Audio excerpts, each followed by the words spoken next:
गुजरात जैसे स्टेट में जहाँ पे लिकर बैन है लेकिन वहाँ के ड्रंक एंड ड्राइव केसेस के 4.5% है। रिसेंटली वडोदरा में drunk and drive car accident में 7 लोगों को घायल कर दिया और एक लेडी की तो ऑन द स्पॉट डेथ हो गई थी। लेकिन शॉकिंग बात ये नहीं है, शॉकिंग बात ये है कि ये सिर्फ 20 साल का था और ये एक लॉ स्टूडेंट था। इससे पहले भी गुजरात के अंदर तथ्य पटेल ने 11 लोगों को अपनी कार से उड़ा दिया था और उसी साल के अंदर पोर्स पुणे कांड हुआ था जिसमें 2 लोगों की जान चली गई थी। इंडिया का कानून तो मानो रिकॉर्ड है, एक के बाद एक टूटता ही चले जाता है। लॉ एंड इन्फोर्समेंट का सबसे बेस्ट एग्जांपल है दुबई, जहाँ पे तुम इलीगल काम नहीं कर सकते हो, लिटरली कुछ भी नहीं।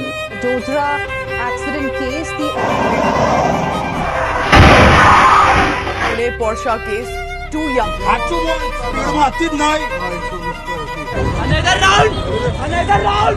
Another.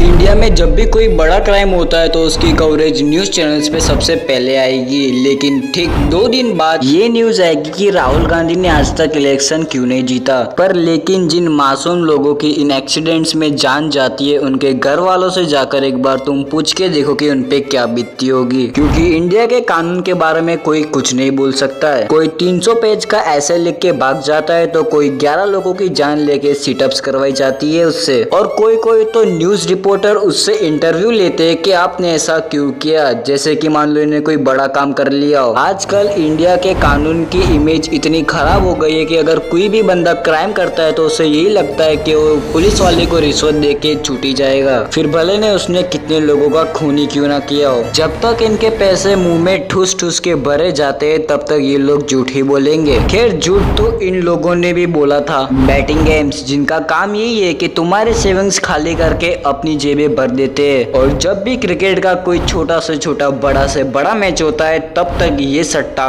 करोड़ों में चले जाता है, और खास करके आईपीएल के सीजन में। लेकिन प्रॉब्लम इनमें नहीं है, प्रॉब्लम उनमें जो इन बैटिंग ऐप्स को प्रमोट करते हैं। यूट्यूबर्स, यहाँ तक कि तुम्हारे थाला भी विंजो ऐप का प्रमोशन करते हैं जो एक बैटिंग ऐप जैसा ही है। इन्फ्लुएंसर्स, यहाँ तक कि एक्टर्स भी इस एड्स का प्रमोशन करते हैं, और कंपनी भी इन्हें मुंह मांगे रकम देती है ताकि ये ज्यादा से ज्यादा अपनी एप्स को रन कर सके। और जब भी कोई न्यू प्लेयर इस बैटिंग एप्स को खेलता है तो शुरू में वो तो जीतता है ताकि वो एप्स में ज्यादा पैसे लगा के कंपनी अपना प्रॉफिट बना सके, क्योंकि तुम ही समझ के देखो 50 रुपए लगा कर करोड़ रुपए कौन ही जीत पाएगा। रेयरली केस में ऐसा हो सकता है। आई थिंक आज का वीडियो कुछ ज्यादा ही लंबा हो गया। खैर आज के वीडियो को यहीं समाप्त करते और आप कमेंट में बताना कि आपने बैटिंग ऐप पे आज तक कभी बैट की है या नहीं की है। तब तक के लिए बी सेफ एंड स्मार्ट।